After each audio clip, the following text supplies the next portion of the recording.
back on the air, and Percy, we promise you these 2 minutes. Sure. These 2 minutes are yours. Remember, I'm going to turn that camera on you here. I don't know. Don't worry about the camera. All right, go ahead. Turn it on. I just need a few minutes. That's it. Keep turning. That's good. Perfect. Perfect, Doc. I had a very, very nice monologue written out. It included the speech I was going to give at the tea parties, which you, sir, have read. Turns out, not going to happen. Oh, it's really good, but I don't think you can do that in 8 minutes. You can't. You can't. It's well, I can do it in 8. I timed it. It works out to about 7.5 minutes. Okay. Yeah. Go ahead and read it. No, I'm not going to read it. No, Lance. 2 uninterrupted minutes. Mr. Morrison, you. It didn't start yet. Everybody, turn off your microphone. Once you start getting belligerent with me. Belligerent. Don't call my people belligerent. You call me Mr. Morrison if you Only we can use belligerent. You can't call us belligerent. All right, let's give this 2 minutes. Mr. Morrison, you if can you're say nasty. belliger. See, but we can't say belligerent. So, anyways, John and I went. When to are you the tea party. starting? Are you starting now?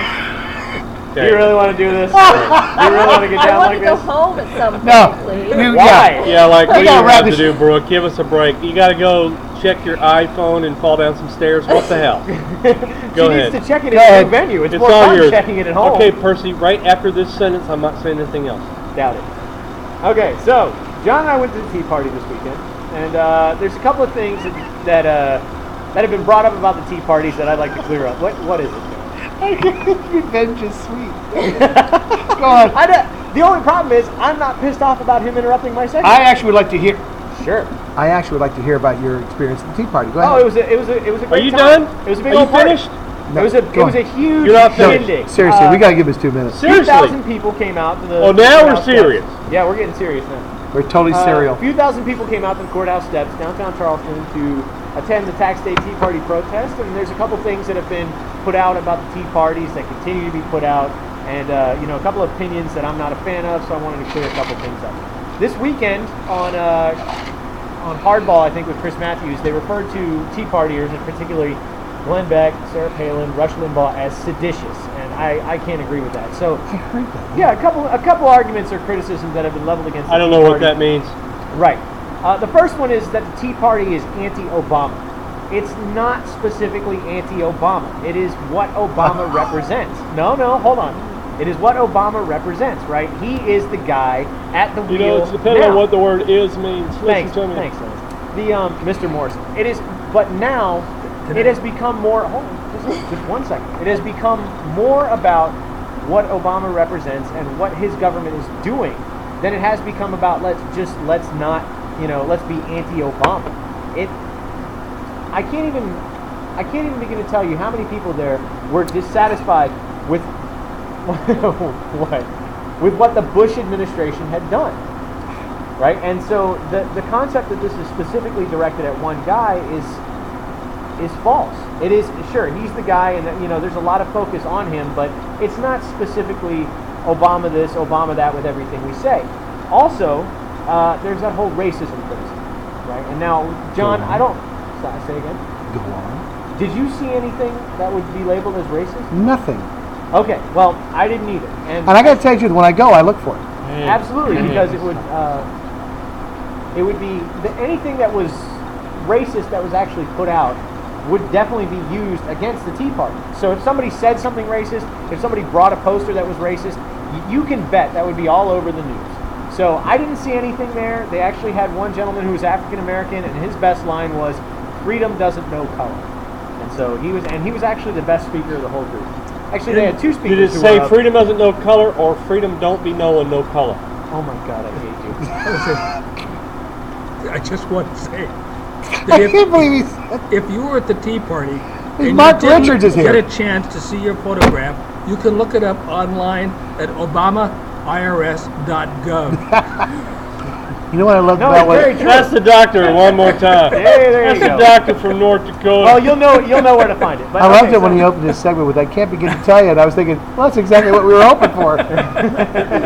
That's 2 minutes, by the way. That's your way. You're 2 minutes. That was not 2 uninterrupted minutes. The contract was null and void. So I'm going to get these last 2 points out. Get your last 2 points out. Whatever, girlfriend. Oh my God. All right, so I don't think everybody who's Give your two candies and a pro-Obama wad. is a freaking European practical socialist or whatever Chris Matthews calls himself. I don't think that everybody who voted for Obama follows his ideology to the letter. Therefore, everybody who opposes Obama can't be classified as any one thing. There's several reasons to oppose a political ideology, several valid reasons. So you can't lump people together like that and label them all as one group of racists or whatever negative stereotype you want to associate with.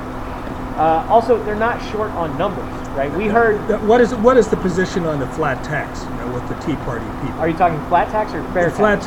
Flat tax. Okay, fair tax is definitely more popular in the Tea Parties than flat tax. Because my woman is more than just flat, and I'm not for the flat tax. I'm only for, Your woman's looking at you right now.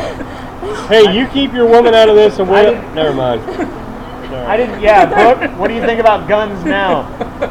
See, Brooke. See, now you know why you need a gun. We know who's not going to be practicing having children tonight. Oh, that was a good. That was excellent. I'm going to have to pass the mic. I'll tell you. So, didn't mean to offend you, Doc. He's a doctor. But I can bet I'm You had going to to pass get a the slip in my phallic. mail that I have an appointment coming up.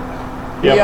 You're a little young for a proctology exam, but by God, it's coming! You're never too young. You got a minute 50 seconds. I can do this. All right. So another argument is they're short on numbers. They're high on rhetoric, short on numbers. We heard speeches from two people. One a urologist, and another was a medical administrator. Two people in the medical field who brought out stats that were ungodly boring, but they were legitimate. There was facts. There was actual numbers. There were statistics to support the argument. The more boring they are, the more legitimate they are. Ask Brooke. Probably so. Right. So what happened is the criticism that this is all rhetoric, that this is all this whole, I want to be part of the Boston Tea Party, and that there's no substance to it. That's totally false. There's a lot of substance to this thing, and there's a lot of merit to it. And also, there was no violence. The closest thing we saw towards that would be even close to resembling violence was somebody who stood on the steps screaming about how much he hated Bush and how much we should pull all the troops out of Iraq and Afghanistan, and his best friend died. He was doing it to rile people up, and the police got involved, and they broke it up, and they sent him away, and that was it. That was it. So the mischaracterization of the Tea Parties, while it's difficult for somebody like me to live with, I'm not a Tea Party member necessarily, but I'm in line with a lot of their beliefs. You just have to understand, no matter what side of the aisle you fall on, this is a legitimate gripe. This is a legitimate complaint with the size of the government and the fact that the government is growing rapidly, right? In 2020, the national debt will be 90% of our GDP. That's what they're protesting against. So, I mean, you can say what you want politically on one side or the other. Right now, that was USA Today. That wasn't like some right-wing media calling that one out. So well, let me tell that's you where what. the protest rests. Let me tell you what happens. Okay, with the media is in groups like the Tea Party. There's some director that goes, you know what? There's not enough excitement. You guys need to gin it up in there. You need to make these people look like they're wackos, so we get some news time. That's what happens.